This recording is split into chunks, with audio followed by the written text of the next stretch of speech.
none ko Imana yatumye abasemerera egome iki n'ikindi kibazo bene data mucumve ko Imana yatumye abakozi bayo nkuko byavuzwe mu ijambo yamizindurwa no kubabwira no kubahanura ariko mwase kuyumvira mukankindera iri kirabaha. None ko yatumye bano bakozi mwebwe namwe mwabwiwe iki kuri byo ko bano bantu bariko barabesha canke we ko bavuga ukuri? None ngwenda muraza muce aho baciye muze kuvuguruza bino mwerekane ko ivyo bavuze ko ari binyoma. Nimba rero mubona yuko egome ivyo bavuga ko ari binyoma, namwe egome murasabwe ivyemezo bitatu vyemeza yuko atari Imana yabatumye. Muravyumva kuri iki kibazo bakozi b'Imana, shengero ry'Imana, aba bantu bariko baratumwa bino bintu Imana yagiye ituma, murasabwa ivyemezo bitatu vyerekana, mutanga ivyo bimenyetso bitatu, musabwa ibimenyetso bitatu vyerekana yuko bano bantu egome batatumwe n'Imana, ko atariyo yabatumye, kandi muce aho baciye namwe mubibeshuze mubivuguruze egome mwereka abantu ko ivyo bavuze ko ari binyoma. Ivyo nimutabishobora rero muzoca mumenya neza yuko muriko mugarariza uhoraho Imana. Yesu Kristo adufashe adutabare cyane. Ngo Mwami Yesu turaguhimbiye ko wemeye kuza kutucura. Arakoze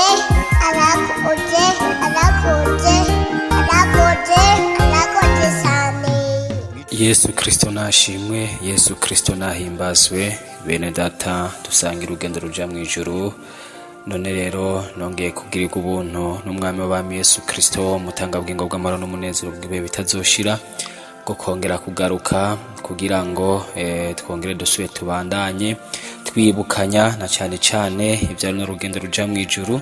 Yesu Kristo nabahezagire cyane. None rero nkuko musanzwe mubimenyereye, ndi mwene so asanzwe yinjirira mu ishengero ry'umwami w'abami Yesu Kristo, mutanga bw'ingo bw'amahoro n'umunezero bw'ibihe bitazoshira, ryinjirira mu masengero ya Pentecote ngaha mu Burundi.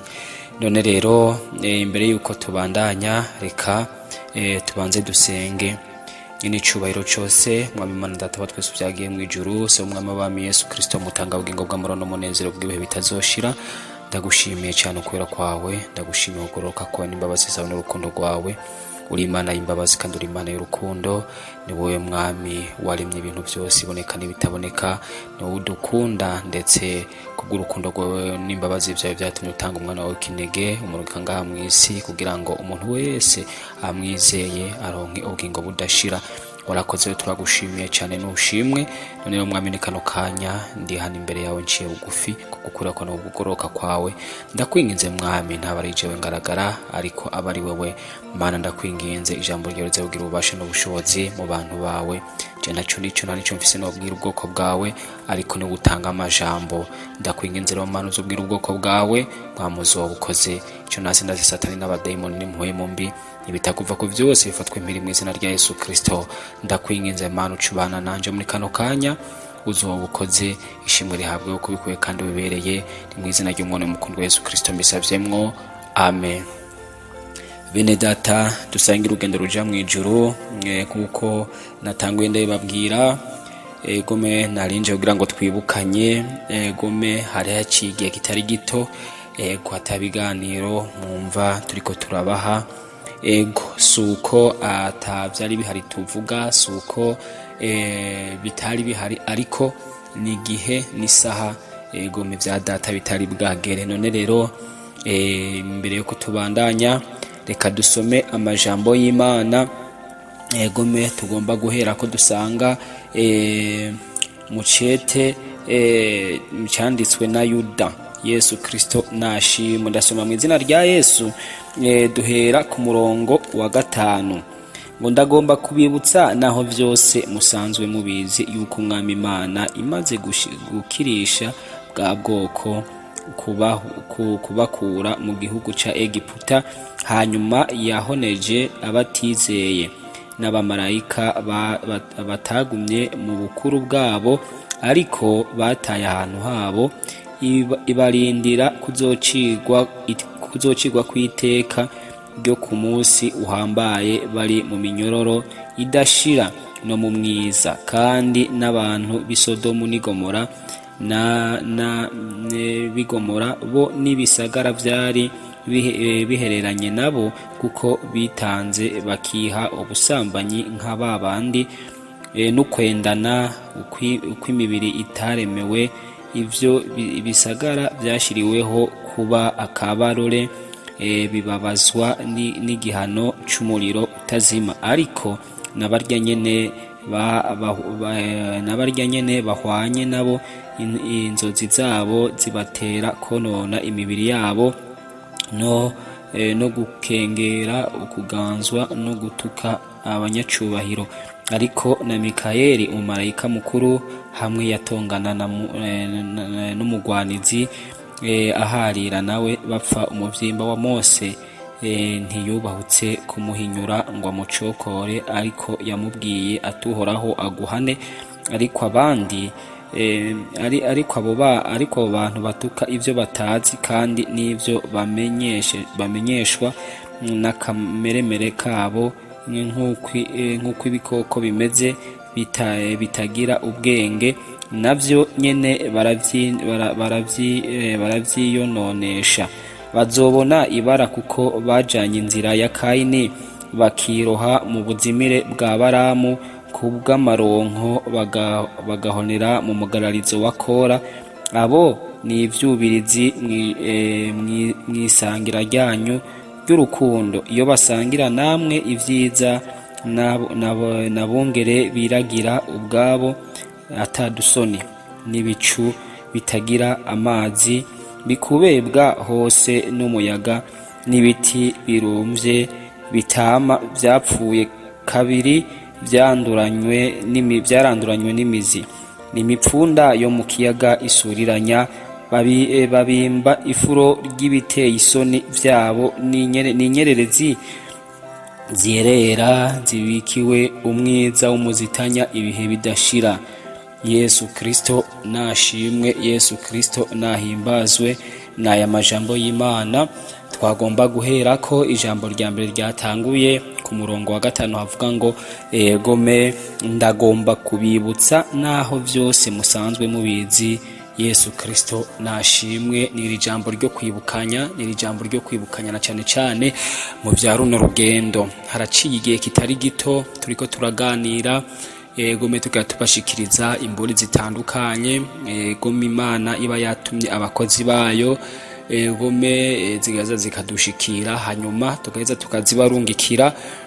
Twagiye tuzibashikiriza muronko ubusobanuro bukwiye, mbere turatanga n'inimero kugira ngo abafise ibibazo babibaze, hanyuma babironkera inyishu. Tushiraho na groupe WhatsApp abantu bahuriramwo bakaganiramwo, ndetse bakabaza ico babona, ico bumva badatahuye, hanyuma bakakibaza bakakironkera inyishu. None rero twari tumaze igihe kitari gito tutariko turabashikiriza izo mburi, suko zitari zihari, suko gome hari cari carazihagaritse, oya, nakanya n'isaha bitari bwagere, kandi ivyo vyose bikaba bigiye kubandanya. Gome nkuko Kristo Yesu yabiteguye, kuko afise ukuntu yabiteguye, afise uko yabipanze, afise nuko yabitondetse. None rero ni jambo ry'Imana mwumvise twako turasangira. Gome Yuda yariko aributsa rino shengero, yariko aributsa abene data yuko Imana imaze gukirisha ubwoko kubukura mu gihugu ca Egiputa, hanyuma yahoneje abatayizeye. Bene data dusangira urugendo ruja mu ijuru, ni koko twarakiriye agakiza, twarihanye ivyaha, ariko mumenye neza umwansi atugwanya, umwansi atugenda ko, abenshi baramwitiranya, abenshi ntibazi uwo bahanganye uwo ari we. Naco gituma mubona yuko na Yosuwa n'umumarayika atigeze vy'ukuri ahavuga ngo ariko na Mikayeli umumarayika mukuru hamwe yatongana na wa mugwanizi aharira nawe bapfa umuvyimba wa Mose, ntiyubahutse kumuhinyura ngo amucokore.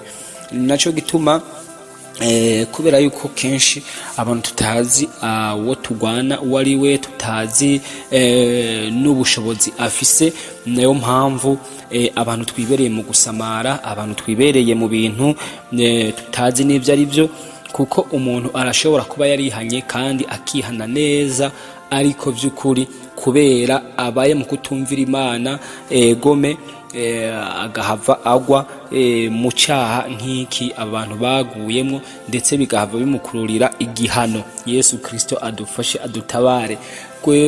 Uwo tunigana, uwo tugwana nawe ni kiremwa cyaremwe twebwe abana b'abantu tutararemwa, ni kiremwa gifise ubushobozi, ni kiremwa cyari cyahawe ubukuru buhambaye by'ukuri, kandi Satani akorogwa akakugwa mu ijuru, ahiwe mu ijuru akatiburirwa mu isi, ubushobozi n'ububasha yari afise nta na kimwe yigeze yakwa, byose yarabigumanye.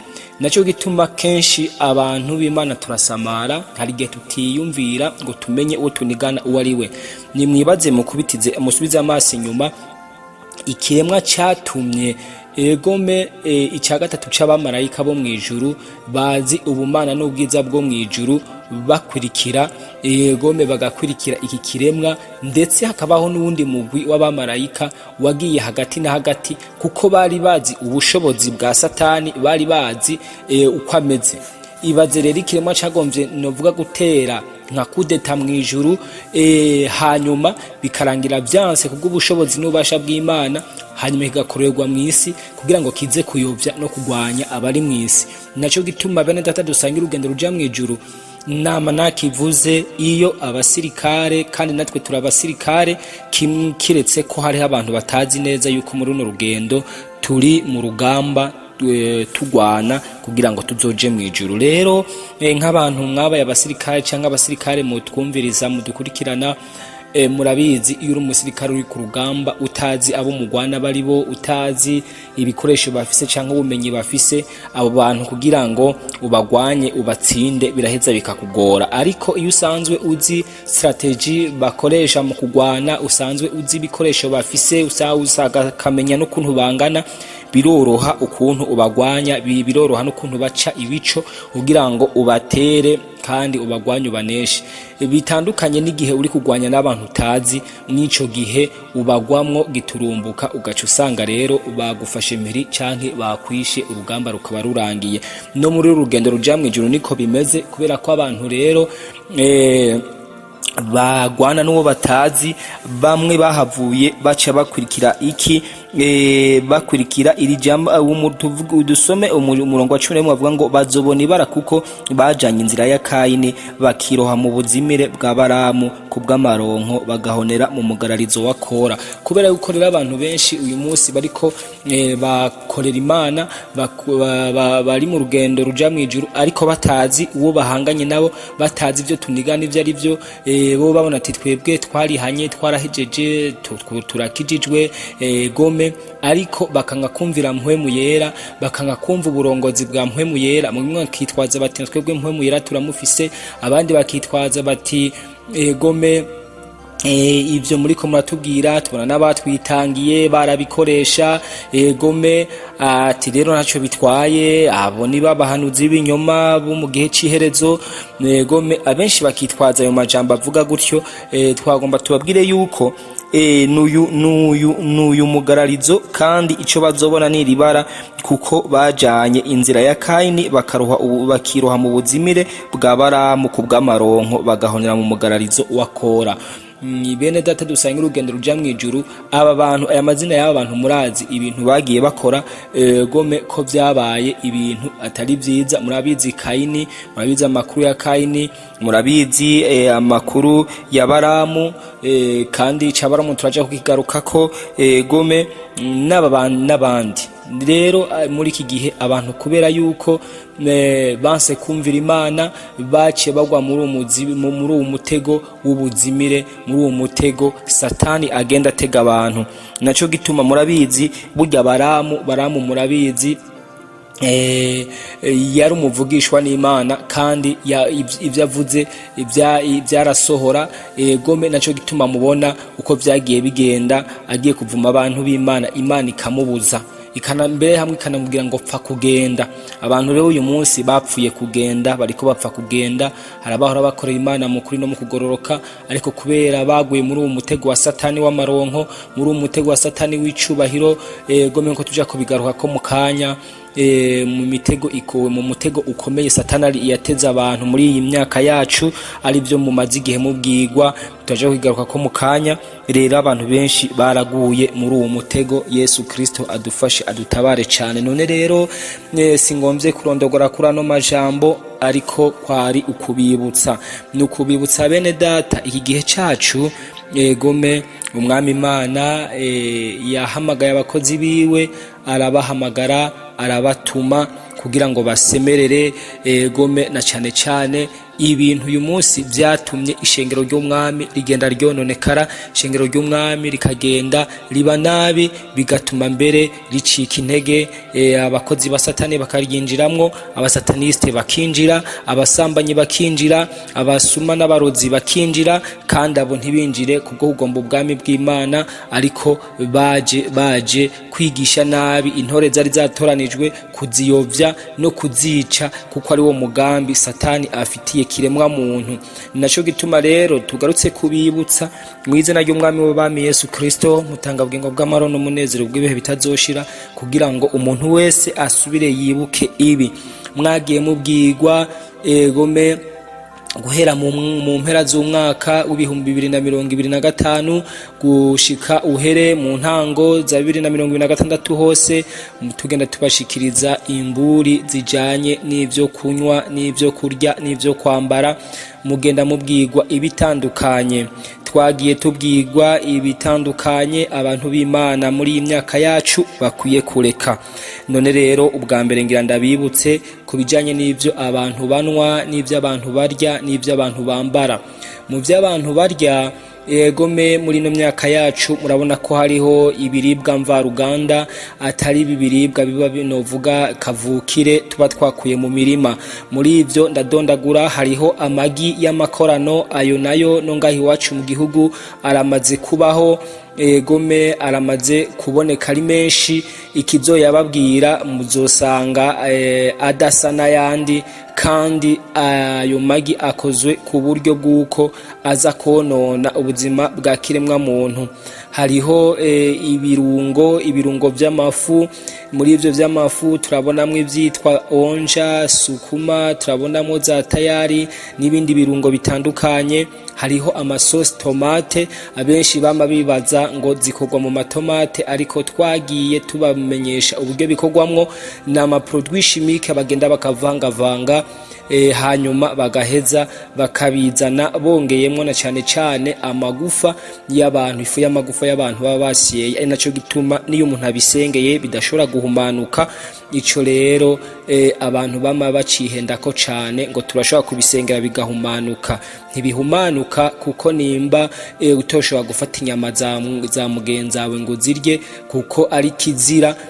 Gome nico gituma utoshobora no gusengera ivyo ngo bihumanuke, kuko uba usa n'uriye n'unyoye Gome amagufa canke ingingo za mugenzawe. None rero twabwiye ibi birungo vy'amafu. Hariho amata mvaruganda.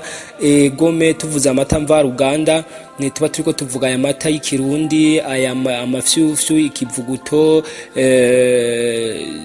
canke amateregwa. Oya, tuba turiko tuvuga aya mata ava mu nganda atekeye rimwe ari amafu canke ari amazi, kuko nayo hari ivyo bashiramwo kugira ngo ashobore kugira irya garanti amare igihe runaka. Ivyo rero nivyo tuje kubibutsa. mu byo kurya rero harimwo n'izi nyama gome zigenda zibagirwa mu macunira mwamwe kuko kenshi usanga zibagwa n'aba bamizirima bakazibaga babanje kugira iki kuzitongerera k'imitongero bakaziterekereza ibigirwamana babanje kuzivugira ko amaduwa no mu kuzikerera bazikerera baraba aho ikimenyetso cyabo c'imaka kiya cy'ukwezi gitumbereye. Ivyo byose rero bikaba ari bihumanya ndetse n'ivyo kenshi bonyene badandaza mu masoko atandukanye navyo kuko bagenda babishiramwo y'amazi aba yavuye hehe yogeshejwe gome imibiri y'abantu bitavye Imana bapfuye. Rero ivyo byose mwagiye mubibwirwa kenshi, none tugarutse kubibibutsa aho ne kubijanye n'ivyo kurya gome nkiri ku byo kurya nibi bintu vyose go mubona n'imiceri muragaba hasigaye hariho umuceri w'umukorano uri en plastique muragaba hasigaye hariho ubuki bw'ubukorano gome mu kugura ubuki umuzi neza yuko uwo muntu mumubaze ko yabuguze n'abegetsi kuko uyu munsi ububuki bw'ubukorano nahi wacu bwaramaze kudushikamwo. Ni byinshi biriko birakogwa, inyama z'inkorano izo bita viande synthétique izo ziramaze gukogwa, ibiharage biza bitekeye mu magopo, izi nyama ziza zitekeye mu magopo, ivyo byose bene data ni ibintu mukwiye kwitondera no kwiyubara. Inyama muzikeneye genda mugure impene, mugure muteranire ibindi bitungwa gome murye impene, intama gome inkoko, amafi, inka, ibisigaye mu vyihoze kuko ivyo biza bitekeye ntimuba muzi ivyo ari byo. Harimwo vya bikoko bihumanye, harimwo ibiri synthetique baba bakoze biciye mu laboratoire nkuko ari umugambi ukomeye kandi uhambaye waba ba Bill Gates bariko barakora muri no myaka bitwaza yuko ngo abantu ngo barabaye benshi ngo nta vyo kurya bikibahagije bikihari, naco gituma mubona hagiyeho umugambi gome wo guherengeteza izi mbuto zose za Kirundi bakatuzanira izi ziba zabanje guca mu laboratoire bakazitera imiti kanaka, hanyuma wabizana ugacubitera mu engrais chimique, wabiri mu mwaka umwe mu mwaka ukurikira ntusubire kugira icu vyimbuye ko no mugambi muremure kugira ngo bize bihumanye abantu b'Imana. Araha mubona n'indwara tuja kubabwira zitandukanye zadutse kubera ibi bintu biri muri ubu buryo bwinshi bariko barakora. Naco gituma vyasaba ko umuntu w'Imana arya ibi bintu vya Kirundi twarimye, ibiharage twarimye, imyimbati, ibijumbu, amateke, ibitoki gome ibiharage, ibigori gome ibi byose vy'iwacu, ivyamwa, amavoka nayo nyene murabona ko muri no myaka yacu bariko bazana ivyorekerano gome ari byo bituburano ari byo vyitwa ama hybride. Ibi byose biri muri ubwo bwenge n'amayeri vya Satani n'abadayimoni. Naco gituma rero vyari bikwiye ko dusubira ku ndero y'abasokuru n'abasokuruza, tugasubira kurima Kirundi, tugasubira gufungura vya Kirundi, tukarungisha amavuta y'ikigazi, amavuta y'inka, tugasubira ku muco waranga abarundi n'abarundi kazi baho hambere. None rero aho ni kubijanye n'ivyo kurya ivyo dushobora gukoresha, mwavyumvise ibirungo sukuvuga ko ari byose mu bujijwe. Ibirungo hari ibirungo vy'ikirundi, turavuga ibitunguru, turavuga amakaroti, turavuga amapwaro n'amapwavro gome ibi birungo vy'amasereri, tomati zisanzwe, eka nyene ibi bintu tuba twirimira nabo ushobora kukirima canke ukabona aho bakirima. Ibi inye birakwiye kandi babere ko tubikoresha kuko nk'ibitunguru n'ibindi ivyo byose vyimeza byaba by'amababi canke by'amateke canke byaba by'intete birimwo imiti iza kutuvura ingwara zitandukanye gome bigatuma imibiri yacu idategwa n'indwara gome kubwo gutakaza abasoda gome. None rero nivyo, hanyuma reka tubandanye tuje mu byo kunywa. Mu byo kunywa murabona iki gihe cacu hagwiriye ibintu mvaruganda, hagwiriye ibintu gome tutazi iyo bivuye, bimwe vyanditswe ko ivyamwa kanaka, mugasanga hariko pome, ibindi nkere, imicungwe, indimu, ibindi bakavuga ko biva mu vyamwa kanaka, ibitoki, ubuki, ariko bagenda kuraba ivyo vyose ugasanga n'uruhendo n'amayeri vy'umugwanizi. Nimusubize amaso inyuma mukubitize akajisho murabe aho muherereye, murabe mbega ivyo vyamwa birimwa ku rugero rungana gute, vyimbugwa ku rugero rungana gute, hanyuma uce uheza usubira inyuma wibaze none nimba gome bitimbugwa ku rugero runini, urabe n'ukuntu bigugwa, hanyuma ucuheza ugereranye urabe niba abantu turiko turanwa uburyo ari byinshi n'amafaranga kaya gacupa kagugwa, ucuraba amafaranga inanasi canke umucungwe canke gome mandarine bigugwa, uza gusanga navyo nyene ivyo batubesha atari vyo.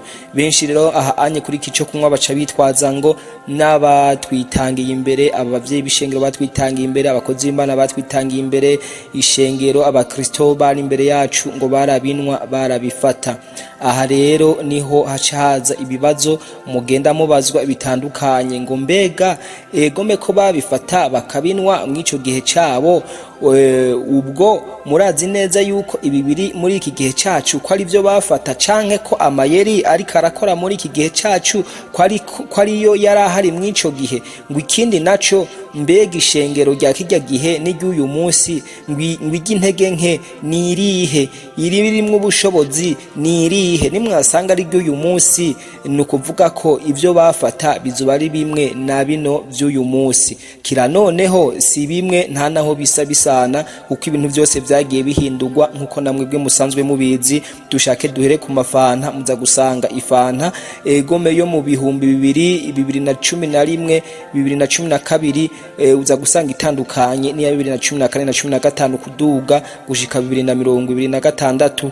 Uza gusanga ifanta yo mu 80 niyo mu 90 gome izo zifitaniye isano, ariko uza gusanga iyo mu bihumbi 2025 ataho bisa bisana nizo tubabwiye z'ico gihe. Nayo mpamvu ivyo byose abariko baravyitwaza gome ngo barabifata ngo barabinwa. Ikibazo ni mucishure, nimba mubona yuko ishengero rya kirya gihe n'uyu munsi haraho bihuriye, muca mumenya neza yuko ivyo bintu vyari bimwe. Ico ni kibazo kibajijwe aba bantu, mbega ko muvyitwaza mukitwaza bo ngo barabinywa ngo ntaco vyabagira, none namwe uyu munsi ko muriko murabibuzwa, niki kibateye kutumvira Imana, niki kibateye kubireka, kandi mubona ishengero ryagera risubira inyuma? Mbere hama imyidogo mu bakozi bavuga ngo ishengero ry'Imana ngo nta bushobozi bukihari. Mbe n'igiki catumye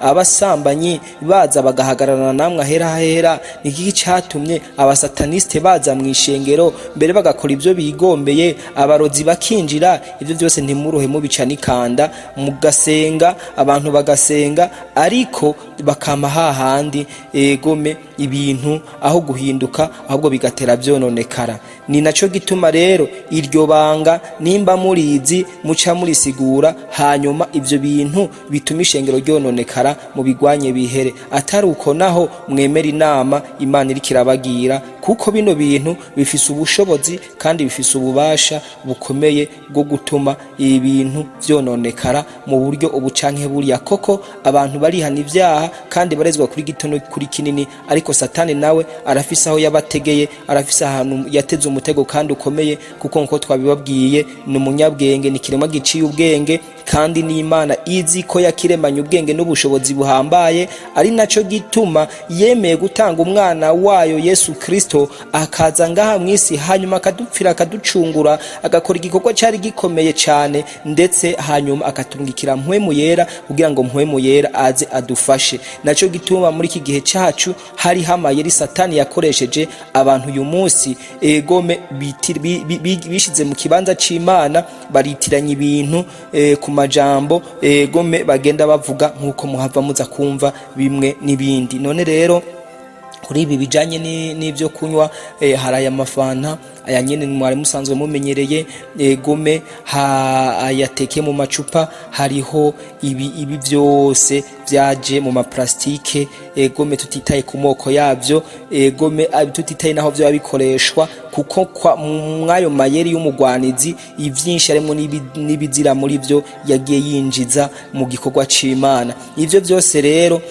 bene data dusangira urugendo ruja mu ijuru birahumanye kuko birimwo bwa burozi na cyane cyane gome wa mwambiro utuma abantu bononekara mu buryo bw'impwemu no mu buryo bw'umubiri. Ivyo abantu benshi baravyitwaza bakavuga ngo jewe ngo naho ndabinwa ntaco bimpindurako ngo ntaco ngo urumva ngo nta kibazo. Ingwara iraho nyene kibazo nico nyene kuko kuba utamenya ko hari cyahindutse ukama wibaza yuko Imana mukiri kumwe ubwayi n'ubwo nyene. Naco gituma rero abantu dukwiye kumvira Imana. Birababaje ugasanga umuntu inye yarakiretse kuko yamaze kumva ko hari kibi kijya kinda kakireka muga kandi ugaca usanga abandanya kidandaza akabandanya giha abandi akabandanya abwira abandi yuko atangorana ataco bitwaye. None ko wamenye ko hari kibi ariko ukabuga umubwira abandi yuko ataco bitwaye kandi nawe utagikoza mu kanwa umva utari umurozi umva utari umwicanye. Abantu benshi bavuga ngo ntitunywa za energy ngo kubera ngo iri mwibi nibi abandi umugaco uvuga ngo wigukundiye yinwe uri umurozi uri umwicanyi ugacunagira ko ukabidandaza canke ukabizimana abandi ubu uri umwicanyi kuko icyo utagomba ko bakugirira ntukakigirira abandi nawe. None rero ibi byo kunwa rero bya bibi byose mubona bitekeye byitwa amasoda canke byitwa amafana ndetse iyi myaka yacu hadutse n'amazi yegome yitwa ngo ya gisirimu araduka ari menshi ku rugero rutandukanye. Ibi iyo tubivuga taco tuba dupfa n'amahinguriro ayakora nituba tugomba kuyugaza ariko kandi nabo nyene turizera yuko ivyo bakora babikora batabizi kuko iproduit bashiramo de conservation agent de conservation nabo nyene bayigura ku isoko nkuko nibindi bigurwa ku isoko. Rero ibi binyobwa nkuko mwagiye mubibwirwa gome ni n'amaproduit bazana n'ibifu bazana hanyuma bagaheza bakabizana bakabihingura bakabishiramwo ya produit de conservation naba twababwira yuko gome bayisya bagashiramo n'amagufa y'abantu. None rero abantu besha niho bihendera ngo twobihumanuze bigakunda. Nimba mutoshobora guhumanuza ugwagwa ngo muhumanuze amusteri muhumanuze bya bindi byose biboreza nibi ntavyo mwoshobora uko byo birimwo burozi buruta uburi muri bijya bindi byose. Bene tata dusangira urugendo ruja mu ijuru. Iki gihe turimwo ntimwibaze ngo ni gihe coroshe uko satani we waraza akanya sigaje be n'abadayimoni ko gukora barazi akanya basigaje uko kangana ariko ikibabaje twebwe abantu b'Imana igiteye ubwoba turidarami turi ngaho ntacyo twinona negome turidibamiye ariko uyu wari umwanya gome watwe nawe wo kwikangura. None rero nibi byose mubona gome biriko birasirikira muri no myaka yacu byaba iby'amazi canke ibyo mu bucupa vyitwa ngo namaji gome ngo yabakizwa kandi murabona ko bikorwa ku munsi kandi biseho ari byinshi gome abo twita abapagane nabo twita abakizwa tubifata twese nta tandukaniro rihari. Mbega kera mwanwi iki ibi byose bitaraza ikibazo ni iki kera mwanwi iki kera abantu banwi iki gome aya mafana tarabaho kera abantu mwanwi iki kuko nigihe yari ahari si bose baronka amafaranga yo kuyagura kera mwanwi iki ko abantu banwa make bakanwa umutobe bakanwa n'icayi abantu bajara baca bibaza ngo mbega bisukare yoyo ngo ntavyo bayishiramwo na wewe woshobora kuyikorera yumaze ico bisaba gusa nukuronka urya mutobe wayo kandi naho woba wawuronse akaba ari gukoresha utarinze kuwukuramwo iryafu canke zirya ntete wo ukoresha bikagenda neza. Rero abantu ko mwangwa icayi mukanwa umutobe ntivyababumba uyu munsi mbega uwonwa uwo kwikorera canke akarya ivyamwa hari ico yoba ariko kubera ibisosa vyabaye vyinshi biryohera akanwa ariko bikica ubugingo bikongera bikica n'amagara ya kiremwa muntu. Abantu uno munsi vyadusoseye, ntimuzi umutego urimwo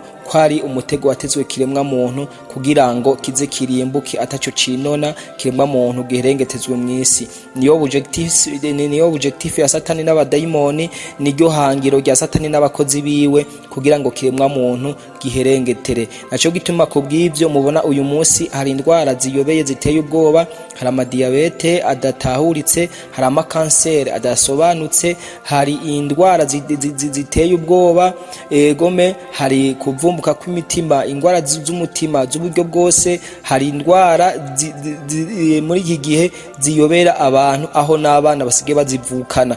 Genda murabe uyu munsi abamama gome nshaka mvuye nka 80% bagirirwa amasezariyene mu gihe cyo kwibaruka, bagirirwa amasezariyene. Ivyo byose gome murasubiza amaso inyuma mwiyumvira mbega biva kuki, mbega biva hehe?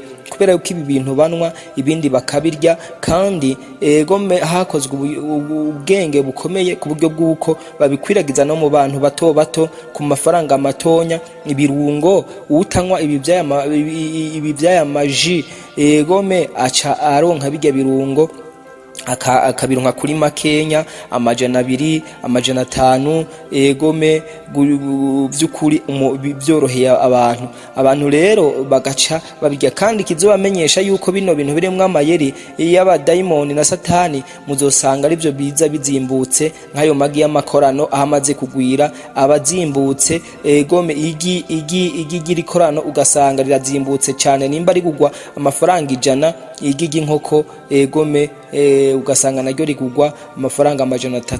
Murumva yuko harimo akenge n'amayeri by'abadayimoni, nk'uko mubona hagiye hasukwa ibintu by'ama produit chimique abantu dukoresha mu gutera, bigatuma rero nivyo twimbuye navyo nyene yo tubiriye bidutera ingwara. Basokuru n'abasokuruza bakirimisha umwavu w'ikirundi ntazi ndwara nk'izini muri iki gihe cacu zari zihari. Ivyo byose murakwiye kubimenya, mugasubira inyuma, mugasubiza amaso inyuma, hanyuma mukaraba kugira ngo dusubire ku ndero ya kera, dusubire kurima kirundi, dufungure kirundi uko kanatsinda. Turabarundi twategezwe kugira imico n'imigenzo vy'iwacu aho kugira imico n'imigenzo vya kinyamahanga. Turaba Kristo twategezwe kugira imigenzo gome y'abajajuru, nitwategezwe kwifata nk'abanyamahanga. Ivyo kurya n'ivyo kunywa rero ngira ndabigeze ngaho, ariko icyo umunsi wonwa hariho make ari mu mutobe gome, abandi bita umubisi, hariho gome ji ziri naturere z'ivyamwa ushobora kwikanyira na wewe ukoresheje intoke canke ugakoresha akuma kabigenewe kitwa blender, canke ugateka icayi canke ukanwa ubuyi. Ivyo ni binyobwa dufise twonwa, kandi abenshi baca bitwaza ngo egome ngo kumanza ngo tuzura dukoresha iki. Ku rubanza ntuzobura ico ukoresha, nimba uri mu misozi hagati uzogana umutobe uha abantu, umutobe utaraye ni mwiza, canke ugure egome kuganisha ego. Hanyuma abari mu bisagara namwe muzoheza mukoreshe egome. Mvuze uko nuko uba mu gisagara egome abakeneye ibintu by'isuku gome. Ni ukuvuga rero suko nabo mu misozi bataba bikeneye kuko urya mutobe gome abawunwa murabizi nta ngwara urabatera, kuko iyo aba wabatera ingwara abanwa urwagwa baba bama kwa muganga. Rero aramwe muri mu bisagara hariho ivyamwa gome, izo blender ntizizimvye, kandi twe tubibabwira ntiturabadandaza bazo, ntitwa tugomba gukokera isoko abazidandaza, ariko ni kubwo amagara yanyu no kubw'impwemu zanyu no kubwo igikorwa c'Imana. Hanyuma muguri iyo blender, mugenda muguri inanasi muzisye gome. Hariho ivyo ushaka kubikora gukuramwo umutobe. Inanasi zirahari, ivyamwa bitandukanye, imicungwe irahari, mandarine zirahari gome. Hanyuma ni byinshi mushobora gukoresha ivyamwa biriho hanyuma mukuremwo ji muhe abashitsi banwe kandi zizobatemba neza. Urusera ruriho kandi abantu twijukire no kururima ubwo rwose ruravamwo ji zimeze neza. Ivyo byose nivyo genda bidufasha. None rero bene data murabizi na kera urusera abakizwa bararunwa, kiretse muri kino gihe cacu habaye iterambere data wanje agasirimu kabaye kenshi, hanyuma ivyatugirira ikimazi tukanoye ko bitakigira akamaro, ariko ni amayeri y'umugwanizi Yesu Kristo adufashe adutabare cyane. None n'ivyo kurya n'ivyo kunywa ndabigejeje ngaho. Ico ncanja ko ni izi nyambaro nazo nyene mwagiye mubwirwa ibitandukanye ku nyambaro. Uyu munsi abantu b'Imana basigaye bagenda bari gusa, abamama mabera agendera hejuru, abigeme ibihimba byabo byibanga bigendera hejuru, ndetse n'abamama nuko. Uyu munsi umuntu atambaye ibisayangana ntiyoba umuntu. Reka tubaha akarorero, muze mufatire ku gitambara citwa sate. Impuzu ya sate cyane cyane murana kwinanyerera naho izo bigukwiye, ariko kuzotambuka kose cyangwa kuzoburi kose yerekana ubwiza bwawe bw'umubiri. Ivyo rero kenshi birateza yego mivyiyumviro bibi na cyane cyane ku gitsina gabo. Abantu gasanga bagenda biyumvira nabi, abiyumvira abandi bikabatera ubushakanyi. Abamama mabera agendera hejuru bakwegera abagabo n'abasore ibyaha byo kwipfuza, ibyaha ego byo kwisambanya. Murabikora mwe ntimuzi ibyo muri ko murakora, ariko uzoshika egome imbere y'umuryango wo mwijuru, kuko waririmbye, kuko wavuze ijuru kandi ijuru ritarenganya. Bakwereka umuryango mugabo bakubwire bati ijuru wakungira irya anya tariko wewe ntubere kurijamwo, kuko wasambanije abantu benshi utabizi, kandi ibyo byose wari warihanye, ibyo bikorwa byose warabikora, ibintu warabigenza neza, ariko utahire gihonomo. Kubera iki? Kubera ko kwambara ubusa. Abantu uyu munsi barambaye ubusa, abantu uyu munsi barambaye iziriko ibidede byabaye byinshi. Satani yabonye ko mutaka ibyambara ku maboko canke mwizosi, ariko yarahinduye umukenyuro, mu byambara ku maguru, ku birato, mukabyambara ku mapantaro, mukabyambara ku mashati, mukabyambara ku mvutano. Genda muraba ariko asohoka impuzu nyinshi ziriko ibidede bitandukanye z'ubwoko butandukanye, benshi mukabigura. Niyo musonesheje mutabishirishije ko ntimworyoherwa, ariko mumenye byo n'umutego wa Satani, kuko bafata n'ubundi y'amagufa bagashira kuri vya bindi, hanyuma mugaca mwambara, kuko barabizi neza yuko umuntu w'Imana yakoze iyo egome akoze ku muvyimba w'umuntu, maze ko ariko Bibiliya yabivuga kwabahumanye. Namwe yo muvyambaye ico gihe niyo uhamagaye ugahamagara Imana, murumva yuko ivyitaba ko hitaba ibindi, kubera yuko ba wambaye amagufa y'abantu. Egome ivyo onye ababizi mukunda gusengera abantu, yo yambaye bijya biyeye byo ku maboko bidede, murabizi neza uko bihora bigenda. None rero abantu b'Imana musigaye muvyambara, mukaja ku ruhimbi, mukaja kubwiriza, mukaririmba, mukavugishwa. Ico gituma rya jambo ry'Imana rizobatsinda, hamwe muzovuga ngo egome twaravugishwa mu izina ryawe, tugasenda abadayimoni mu izina ryawe, nabazobabwira ngo mvira hamwe abakora ibiziramwe sinigeze ndabamenya. None rero nukubibutsa kuri iki c'impuzu, izi mpuzu zerekanisha amabere, izi mpuzu ziba n'ibisusu, izi mpuzu zitabaguye ku bagabo, izi mpuzu ziteye isoni. Bene data ziriko bino bintu bikayangana by'ibidede, no ku masakoshi y'abadamu biriko na za nyishembo zituka Imana, abantu bambarira Satani. Ivyo byose nivyo kwa tuje kubibutsa. Yesu Kristo nabahezagire. None rero imbere yuko tubava tubandanya, reka tuca turaba egome amajambo y'Imana.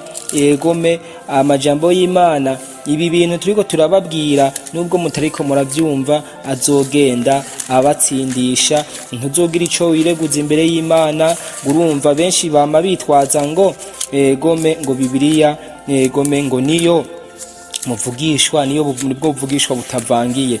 None rero reka tubaha amajambo y'Imana. Ejo nijyagutsinda ntuzovuge ngo jewe ngo ibintavyo namenye, ngo jewe ibintavyo nabwiwe. Tunyarukire kwa Daniyeli igice ca mbere, dore ku murongo duhere ku murongo w'umunani, turasoma n'u15 gushika ku 18. Yesu Kristo nabahezagire. Ndasoma mu izina rya Yesu Kristo. Umaze Daniyeli agira imigabo mu mutima kutazokwihumanisha ivyo kurya vy'umwami canke igiturire yuhira, nico gituma yinginga uwo mukuru w'inkone kugira ngo ntiyihumanye. Egome tuje ku murongo w'umunani haravuga nahasomye, tuje ku murongo w'icumi na gatanu, ku murongo w'icumi na gatanu dusuye ku murongo w'icumi na kabiri n'uw'icumi mavuga ngo nuko Daniyeli aca yinginga mu mubwiriza uwo mukuru w'inkone yishizeho kuraba ibya Daniyeli na Hananiya na Mishayeli na Azariya ati ndakwinginze utugerageze twebwe abasavyi bawe iminsi 10 uduhe indya z'insoromano abarizo turya n'amazi yo kunywa. Ego 15 ngo iyo minsi 10 ishize asanga mu maso habo hari heza kandi bayagayaga ku mubiri kurusha abandi basore bose barya kuvyo kurya vy'umwami. Nuko uwo mubwiriza aca abakura kuri ivyo vyo kurya bashingiwe no kugiturire bari bakwiye kunywa, abaha indya z'insoromano, maze abo basore uko ari 4 Imana ibaha gukerebuka no kuba uburyo mu vyigishwa mu byo bigishwa byose no ku bwenge, kandi Daniyeli yari n'ubwenge bwo gutahura ivyerekanwa byose bo n'inzozi. Yesu Kristo adufasha adutabare cyane. Ego reka ca tubandanya n'amajambo y'Imana. Egome ntimurambirwe bene data dusangira urugendo ruja mu ijuru, kuko aba basore murumva bobo baragize imigabo yo kutagira iki, yo kutiyandurisha.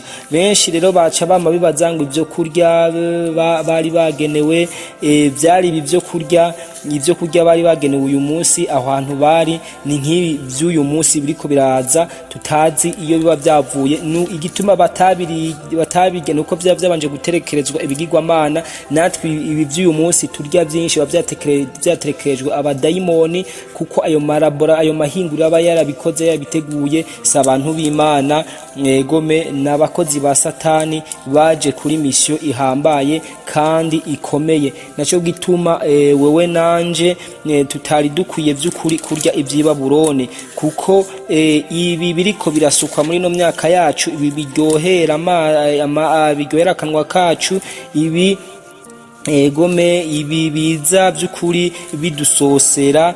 Egome mumenye neza yuko nibije kwica ubugingo bwa kiremwa muntu. Yesu Kristo adufasha dutabare cyane. Ibi ni bimwe ba Daniyeli banka kurya bakanka kunywa, bakisabira insoromano, bakisabira n'amazi. Ndabipfurije bene data namwe ko tworya zino nsoromano tukinwera n'amazi. Reka tuje kuri 25 mu gitabo cyo guharura ngo Abisirayeli bateye batebeye ishitimu mu abantu batangura gusambana n'abanyamowabokazi, kuko babatumira ngo baze gusangira nabo ibimazi vy'ibigirwamana vyabo. Nuko abo bantu bakabirya ko bakunamira ivyo bigirwamana vyabo. Yesu Kristo adufasha dutabare cyane.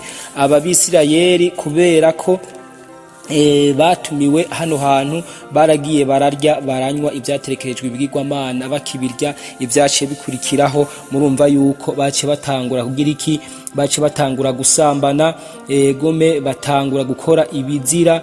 Egome kandi bari abantu b'Imana. Suko bino batabiriye basenze mu kubirya bari bafise umugenzo mwiza wo gusenga. Abisirayeli ico mukimenye kandi mucibuke, ariko naho basenze murumva yuko bitahumanutse ngo byatekerejwe abadayimoni. Ubwo nyene impwemu mbi y'ubusambanyi ikiragira iki irabafata, kubera amayeri Baramu yagiriye abantu b'Imana Satani amuciyemo, kuko yari yanse kumvira Imana. Munyuma Satani araza aramukoresha, nkuko iyo umuntu w'Imana yanse kumvira Imana Satani acaza akamwinjiramwo akama yibaza ngo Imana baracari kumwe, kumbe naho Satani ariko aramukoresha. Nuko Satani we nta kindi kintu agomba atari kuduteza ubugumwe nko yateje gome abantu ba mbere bo mwitongo muri Edeni, kugira ngo we agira ico yironkeyemo. Tubanaye n'amajambo y'Imana tuje mu gitabo cyo kuvayo igice ca gatatu, igitabo cyo kuvayo igice ca gatatu umurongo wa mbere gushika ku windwi.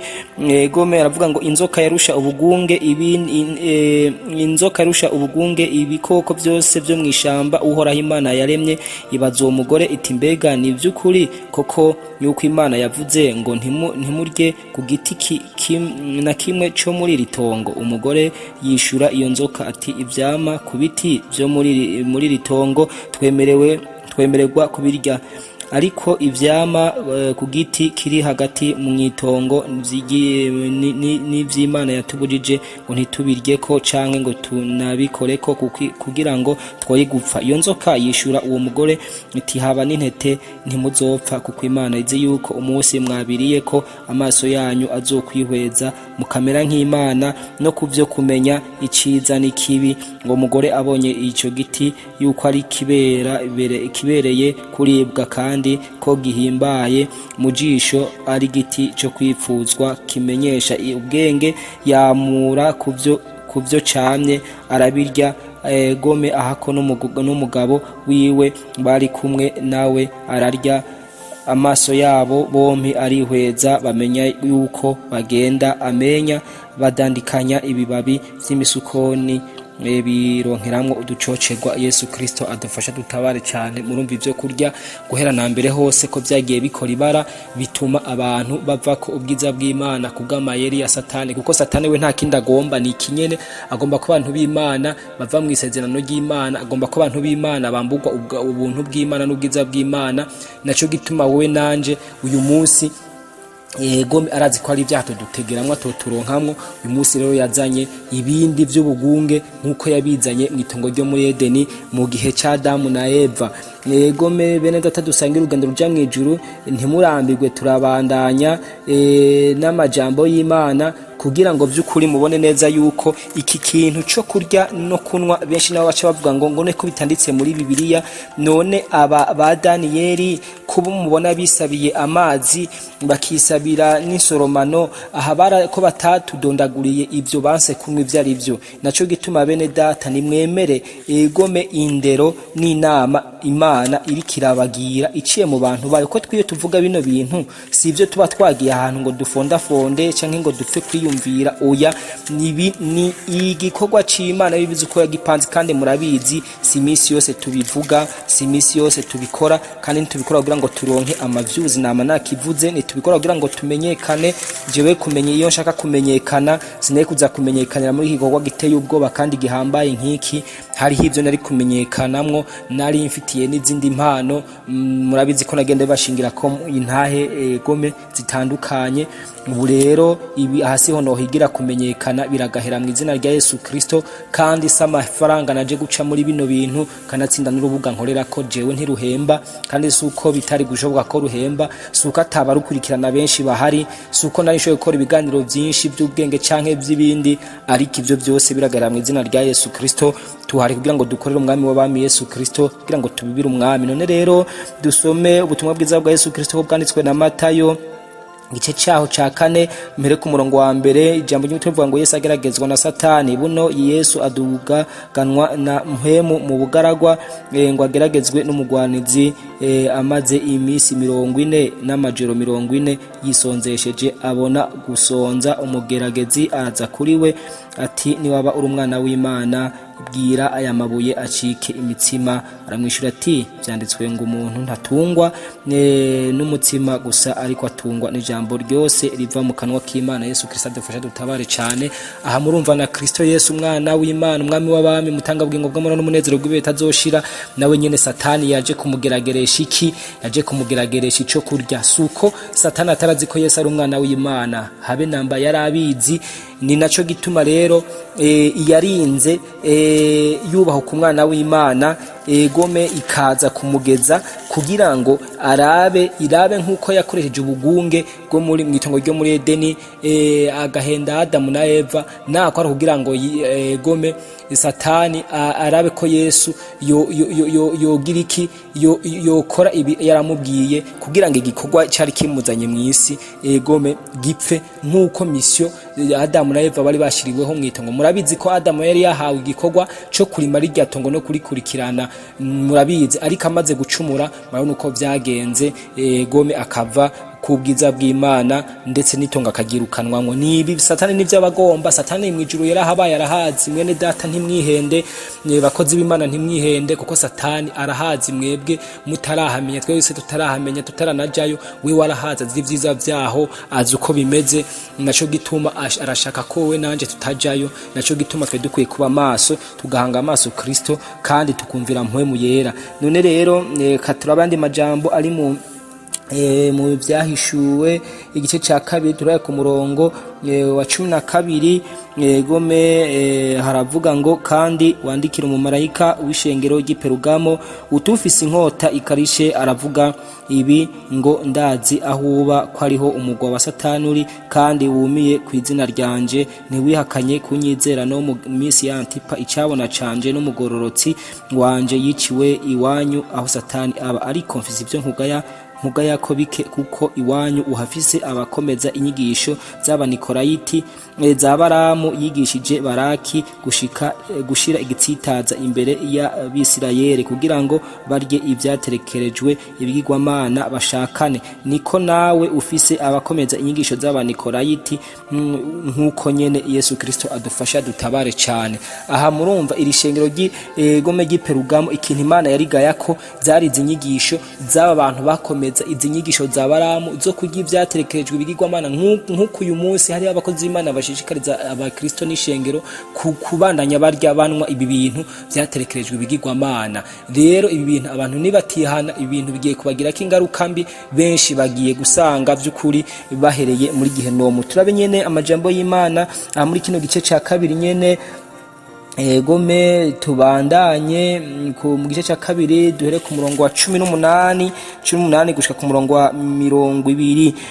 Kandi wandikire umumarayika w'ishengero ry'Ituatira uti, umwami umwana w'Imana afise inyonga zisa n'imbeya z'umuriro, ibirenge vyiwe bisa n'umuriro w'umwaka. Karavuga ibi ngo, ndazi ibikorwa vyawe n'urukundo rwawe n'ukwizera kwawe, n'ingene ushitsa ibango ryawe n'ukwihangana kwawe, kandi kw'ibikorwa vyawe vyo hanyuma biruta ivya mbere kuba vyinshi.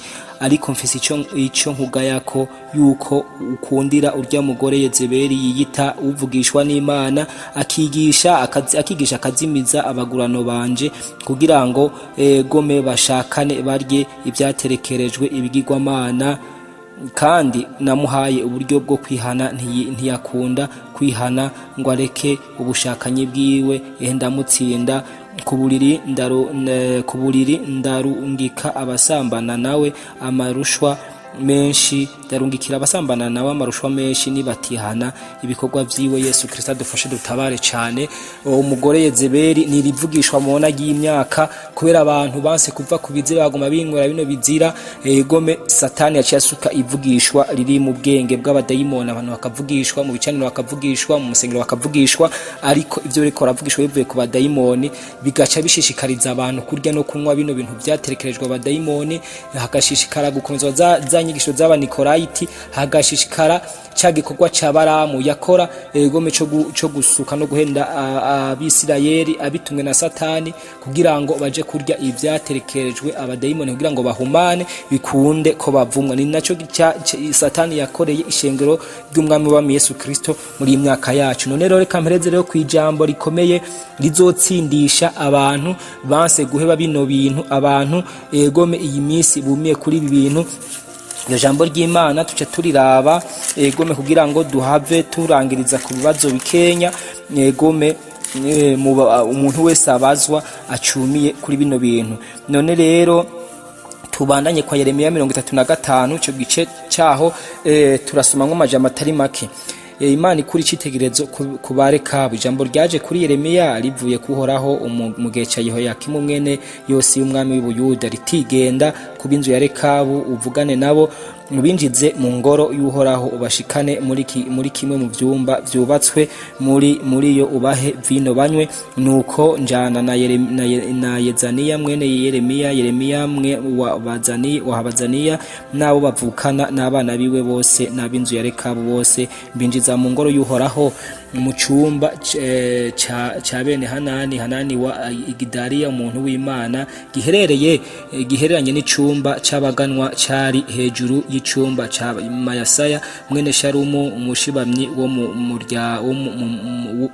ku muryango, ntereka imibindi yuzuye vino bo n'amakarabo imbere y'ab'inzu ya Rekabu, ndababwira nti ngiyo vino nimunywe. Nabo baravuga bati nta vino tunywa kuko Yonadabu mwene Rekabu sogokuruza wacu yatwiyanikirije ati ntimuze mwigere munywa vino mwebwe canke abana banyu canke ngo muze mwigere mwubaka inzu canke ngo murime canke ngo mutere uruzabibu canke ngo hagire uzogwitirirwa atari kw'imisi muzomara yose muze mube mu mahema kugira ngo mubone kuramba mu gihugu mubamwo. Kandi twumviye Yonadabu mwene Rekabu sogokuruza mu byo yatuziririje byose kutanywa vino imisi tuzomara yose twebwe n'abagore bacu n'abahungu bacu n'abakobwa bacu. Nkara tuje ku murongo wa 12 maze ijambo ry'Uhoraho riza kuri Yeremiya riti uku ni kuhoraho nyene ingabo agize niwe Mana ya Bisirayeli ati genda ubarire abagabo b'Ubuyuda n'ababa Yerusalemu uti mbega ntimworuha mwemera indero yanje ngo mwumvire amajambo yanje ni je Uhoraho mbibajije. Amajambo ya Yonadabu mwene Rekabu ayo yihanekirije abana biwe ngo ntibanywe vino barayashitsa no gushitsa kuri uyu munsi ntayo banywa kuko bumviye iragi rya sekuruza. Ariko jeho navuganye namwe nama nzindurwa no kubahanura no kubabarira namwe ntimwanyumvira kandi nabatumye kwaba abasavyi banje bose abo navugisha nama nzindurwa no kubatuma enda nimugaruke umuntu wese ave mu nzira yiwe mbi mutunganye ibikorwa byanyu mwoye gukurikira izindi mana ngo muzigendanire niho muzobona bera mu gihugu nabahaye mwe n'abasogokuruza. Ariko ntimwateze ugutwi canke ngo munyumvire. Bene Yonadabu wa Rekabu warashikije iragi rya basekuruza yabasigaranye, ariko ubu bwoko bwo ntibwanyumviye. Nuko rero ubu niko mvuze jewe Uhoraho Imana nyene ingabo Imana ya Bisirayeli atehe nzozana ku Bayuda no kubaba Yerusalemu bose ibyago byose nabageneye kuko nababuriye banka kumva nkabahamagara bakanka kwitaba. Nuko Yeremiya abarira ab'inzu ya Rekabu atuku niko Uhoraho nyene ingabo agize ati niwe Mana ya Bisirayeli ati ko mwumviye iragi rya basogokuruza Yonadabu mukitondera amabwirizwa yiwe yose mukagenza nkuko yababariye muri byose. Nuko rero uku niko Uhoraho nyene ingabo agize ati niwe Mana ya Bisirayeli ati Yonadabu mwene Rekabu ntazokwigera abura uwo kuzokwama ahagarara imbere yanje gushitsa ibihe byose. Yesu Kristo nashimwe. Yesu Kristo nabahezagire n'ijambo nahawe. Umuntu wese aryumva, umuntu wese yumvise zino mburi iri jambo ntawe uzoronkurica kuko Imana yamizindurwa no kugira iki no kuduhanurira babaza ngo mbega ntimworuha mwumva indero yayo ko yama izindurwa no kubabarira namwe ntimwayumvira ko yabatumye ko abasavyi bayo bose abo avugisha yamazindurwa no kubatuma atendane mugaruke umuntu wese ave mu nzira yiwe mbi mutunganye ibikorwa byanyu ngo mwarase kumwumvira. None rero naya majambo y'Imana aba barashikije iragi rya sekuruza wabo kandi murumva ivy'Imana yavuze. Yesu Kristo nashimwe. Imana ibere gwishimwe n'icubero ko ateje ndiko ndabivuga ari jambo ry'Imana barabishikije kandi Imana iciba hari no sezerano, ariko abantu banase kumvira Imana naco gituma rero igiye kuzobakorera ibi byose yababwiye. Abantu mugenda mwitwaza ngo mbega ngo ibi nibi ngo ngurumva gome mukanka kumvira Imana ijambo ry'Imana mwayumvise ngo mbega ko muvuga ko ababitangiye imbere ko ibi bintu babinwa ngo none murazi neza ko ibi byo muri iki gihe cyanyu ko ari bimwe n'ivyo bafata ngo none nimba ari bimwe egome ari bimwe ivyo banywa kijya gihe n'iki gihe cyacu kubera iki uyu munsi ishengero rimeze nk'uko rimeze, kubera iki ibintu vyagiye bihinduka, kubera iki abantu turi mu ntege nke zimeze nk'uku, kubera iki abakozi ba Satani binjiye mu ishengero bagafata ijambo. Iki kibazo nari nakivuze mu bwa mbere, ariko gome n'ubu kiragarutse. Umuntu wese ashobora kucishura, ntaze yishure jewe, aze yishure iyamuhamagaye Yesu Kristo n'abahezagire. Gome ikigira kabiri, none ivyo bisosa gome n'ivyo biryohera akanwa hamwe n'ivyo gome bisayangana ko mwavyumiye ko mukanka kubiheba, ngo none ari ababikora canke inganda zavyo mwoba muzi neza ivyo babikoramwo, mwoba muzi gome ivyo mwamuzi objectif bafise canke mwoba mufiseyo muri mwebwe gome abakozi babikoramwo canke banyene inganda canke ivyo babikoramwo mwoba mufise imirima ingana iki, vyimburwamwo bigasoromwamwo, wewe wobushora ibingana gute kugira ngo bashobore gukoramwo ya maji, bashobore gukoramwo na vya birungo mubona biza abantu mwase guheba kuko biryoshe, ibindi kuko bisosa. Ngo mbega mufise imirima ingana gute yizo nkere yizo macungwe y'ivyo bintu vyose bikorwamwo ivyo bintu? Ico ni kibazo muravyishura kuko abantu mwase guheba gome no kureka ibi bintu. Yesu Kristo adufashe adutabare cane. Gome turabandanya. None ko mwitwaza ngo sivyo gome ngo abariko barabivuga ngo ni babandi bo mu gihe ciherezo, none ko Imana yatumye abasemerera gome iki nikindi kibazo bene data mucumve, ko Imana yatumye abakozi bayo nkuko vyavuzwe mu ijambo yamizindurwa no kubabwira no kubahanura, ariko mwase kuyumvira mukankindera iri kirabaha. None ko yatumye bano bakozi, mwebwe namwe mwabwiwe iki kuri vyo ko bano bantu bariko barabesha canke we ko bavuga ukuri? None ngwenda muraza mucaho baciye muze kuvuguruza bino mwerekane ko ivyo bavuze ko ari binyoma. Nimba rero mubona yuko gome ivyo bavuga ko ari binyoma, namwe gome murasabwe ivyemezo bitatu vyemeza yuko atari Imana yabatumye. Muravyumva kuri iki kibazo?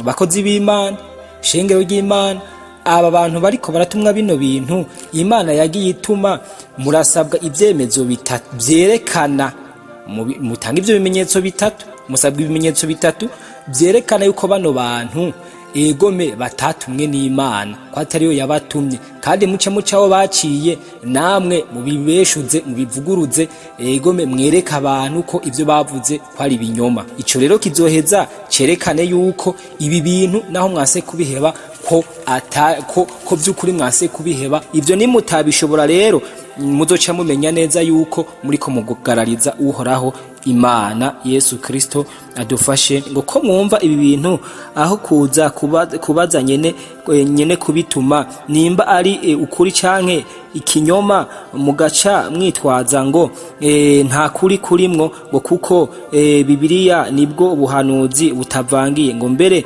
bamwe muri mwebwe akaba ariyo mukoresha mu kugoreka no mukoroga ishengero ry'umwami. None ari mwebwe gome ngo ari mwebwe na bene Rekabu, ninde azohagarara imbere y'umucamanza imbere y'umucamanza ataco yinona, ko agenjeje vyose neza akabagirira neza akabatuma ko gome abaza kubahanura? Ngo none ko Bibiliya mushaka kuyisobanuza ubwenge bwanyu, ko ivyo iri kiratuma abakozi bayo mwabisuzuguye mukavyanka, nimusigura icatumye Abisirayeli bafatwa n'ubushakanyi ndetse bagaja mu byo gusambana mu gihe bari batebeye ishitimu. Mbega birya bariko bararya bakanwa ntibari basenze, bapfuye kubirya babinwa batasenze? None ngo ni giki catumye bamaze kubirya bakabinywa baciye bafatwa n'ubushakanyi? muce muvuga ngo n'icyatumye Satani mu guhenda umuntu wa mbere kugira ngo amutandukanye n'Imana namukure no mwitongo ryo muri Edeni, muce muvuga icyatumye akoresha ico kurya, hanyuma ndetse no kuri Kristo Yesu naho nyene agakoresha ivyo kurya. Ngo nimba rero ivyo byaratumye Adamu na Eva bava mu bwiza bw'Imana kubera bariye ivy'Imana yari yarababujije, bigatuma egome bisanga bari gusa, ngo naco gituma n'abakino gihe ngo mbega mufise ubushobozi ki bw'uko mwoshobora kunesha uwo mugwanizi kuri ibi ariko arakoresha kuri aya mayeri, ariko arakoresha kuri ibi vyo kurya n'ivyo kunywa.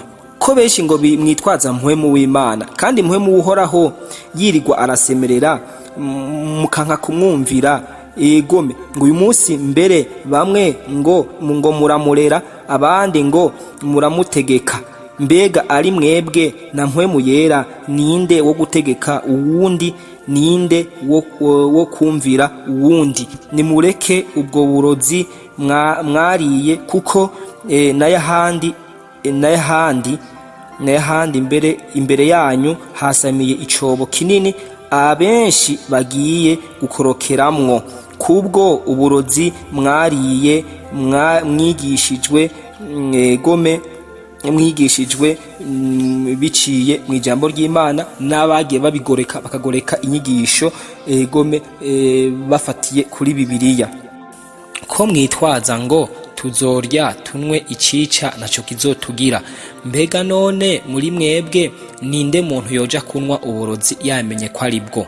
Ngo nimba mwoshobora kuja kunwa uburozi mwamenye ko ari bwo, ngo nibi mwoshobora kubisengera bigahumanuka. Nimba utoshaka gusengera uburozi wamenye ko ari bwo ngo buhumanuke, cenga usengere izi nzoga dusanzwe tutanwa, ibi bizira abantu bari basanzwe batakora, ngo ubisengere bihumanuke. Cenga usengere umuntu yanyoye inzoga yaborewe ngo kaboregwe kaca kamuvamwo, ngo niko nibi bintu umuntu atoshobora kubihumanuza ngo abisengere, kuko ngo ico cyo kurya canke ico cyo kunwa egomye ijambo ry'Imana rivuga ko ataco kizotugira. Si ibi byo kurya bigaragara, ahubwo ni ibi byo kurya byo mu buryo bw'impwemu, ariyo majambo y'Imana, kuko nico Yesu yavuga ko hazoba inyigisho z'ibinyoma, ariko izo ataco zizoheza zigira iki zitugire ko tuzoba turi kumwe nande na mpwemu w'Imana. Ikibazo rero gikurikira n'ikibazo ca bakozi b'Imana, abarongozi b'ishengero ndetse n'abakozi b'Imana batandukanye. Barongozi muriko muravuga ko ibi bintu byo kurya gome no kunwa ko ataco bitwaye, namwe ikibazo canyu ni iki? Izi ndwara z'ivyaduka mubona mu bantu, mu bato n'abakuze, ego ko kera atariko vyahora, mwobitangira insiguro iyihe none? Hoho ko mwama mwidoga ngo ishengero ryaratewe, ngo kera hariho ubushobozi mw'ishengero, none ubwo bushobozi bwatwawe n'iki? Vyagenze gute ngo abasambanyi binjiye muri mwebwe? Vyagenze gute kugira ngo abo basambanyi binjire muri mwebwe? Ngo abasataniste vyagenze gute kugira ngo binjire muri mwebwe baze konona igikorwa c'Imana? None ko muriko murabigwanya mutana banje no kubaza ibyo muriko muragwanya ko by'ukuri ari byo canke ko atari byo. None nimwasanga muriko mugwanya uwo mwagira ngo muriko murakorera, hoho bizogenda gute? Ico kibazo ni canyu bakozi b'Imana, ni mwebwe bo kucishura. Ikimenyetso kigaragara mufise cerekana ko ibi muriko muragwanya ko atari byo egome ni ikihe? Emama ngo ni kinyoma. Ego emama ngo ni kinyoma, ngo aba ni babahanuzi ngo bo mu gihe c'iherezo ngo nabavugishwa b'ikinyoma. Yego ko abariko barasemerera ari bamwe mu ntama murongoye muragiye, ko ari bamwe mu ntama muragiye. None mwebwe nk'abarongozi mwahawe kuragira ubusho bw'Imana. None mwakoze iki mu gusiguza Imana kugira ngo ibahishurire yuko ibi ari byo canke atari byo? None iyo umuntu yahawe gome kuragira intama akabona mwiyigwaye, ntagenda akayivuza akanabwira shebuja ati iyi ntama iragwaye, hanyuma ikavugwa? None aba batumwe mwakoze iki kugira ngo mumenye by'ukuri ko bari mukuri canke batari mukuri? Ariko ico mukora coco mukoranira hamwe kugira ngo mubataramure, mubereka yuko ivyo barimwo bayovye, aho kubanza kuja hamwe ngo mubasengere. None ngo mwabibajije nde? Bene data dusangira urugendo ruja mwijuru ni ibi bibazo. None rero yaraye amajambo yo kubibutsa, kari kano kanya umuntu wese ahari niyiyumvire kuri ibi, niwasanga by'ukuri egome ibi bintu uriko urabigenza neza nkuko Imana ibigomba, niwasanga uriko urabikora by'ukuri nkuko irikira bisaba, egome uce ushimira Imana. Niwasanga by'ukuri waraguye muri umugararizo, egome nkuko twabisomye mu ijambo ry'Imana, ucuraba wihane kuko Imana tugomba ko nuko tuyumvira. Yesu Kristo nabahezagire, naho butaha tuzosubira. Yesu Kristo nabahezagire. Mwami wacu Yesu Kristo, uragaheza bwo kuruga kandi uruhambaye, urakoze ndagushimiye cyane kuri kano kanya ucishishikara Mana kubana nanje kandi bari n'abazokumviriza aya majambo, ntabari jewe ariko barugaragara uzobukoze mu izina rya Yesu Kristo mbisavyemwo, amen. Isi cyo mubaza nshobora kwakura kuri izi nimero zikurikira: 6 4 ubusa 9 ubusa 3 6 5. Kubari hanze y'igikugu tambutsa agamenyetso go guteranya 2 5 7. Yesu aheza itwi tusemerera.